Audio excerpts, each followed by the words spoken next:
Nag-eksperimento tayo sa kusina at boom! Nabuo ang hotdog na gawa sa tilapia. Why not naman, lalo na kung lalagyan natin ng malunggay.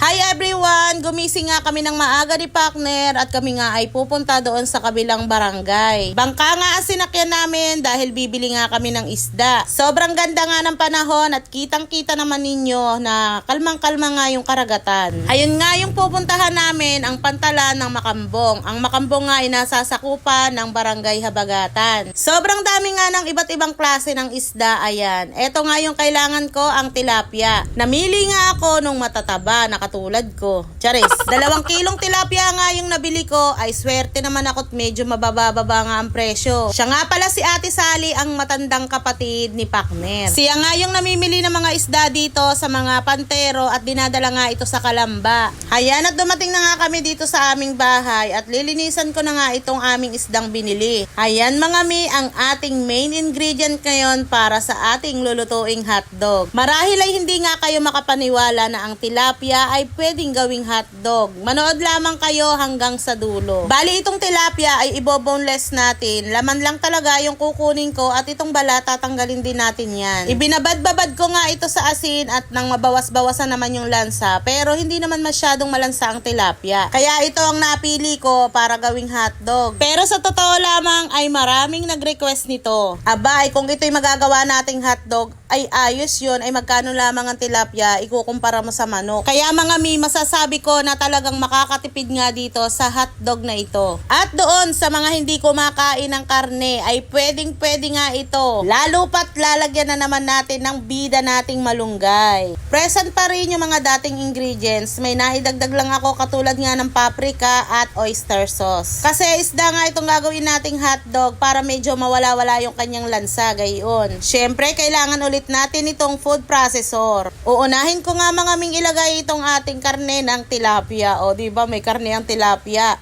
At itong ating mga samya o ricado na pampalasa. 1/2 cup na cornstarch at isang platito nitong ating malunggay. 2 kutsarang pinaghalong liquid seasoning at oyster sauce. 2 pirasong itlog, yung dilaw lang ang kinuha ko. At tubig na malamig, 1 baso, pero hindi muna natin ilalahat yan. At yung natira, iinumin ko muna. Hindi ko nga masasabi kung sakto na nga yung tubig na nailagay ko kasi iba nga yung ating karne. Isda nga itong ginamit ko. Kaya hindi natin tansyado kung gaano nga karami ang itutubig ko dito. Medyo nakukulangan pa nga ako at nagdagdag pa nga ulit ako dito ng kalahating baso. Grabe mga mi, inaamoy ko, abay hindi amoy isda. Talagang napakabango niya at eto nilagay na nga natin ng keso. At sa mga gusto nga bumili nitong ginagamit kong sausage maker at itong ating case ng hotdog, pumunta nga lamang kayo sa aking TikTok account na Mami Sam. Nandun yan sa aking showcase o sa yellow basket. Ayan, at naglalagay na nga ako sa ating sausage maker at inilagay ko na nga ito dito sa ating case ng hotdog na kulay red nga muna itong inuna ko. Kulay pula para sa classic look na parang galing tindahan. Hayan, at may hangin sa loob, gamitan lamang ng karayom. At kulay puti para yan sa ating clean look. Ginamit ko na nga itong dalawang ito para naman masubukan natin silang dalawa. Ito pong paggawa ko ng hotdog ay hindi ko kayo inuobliga. Para lamang po ito sa masisipag. Natapos na nga ako sa pagtatali at ngayon naman ay atin itong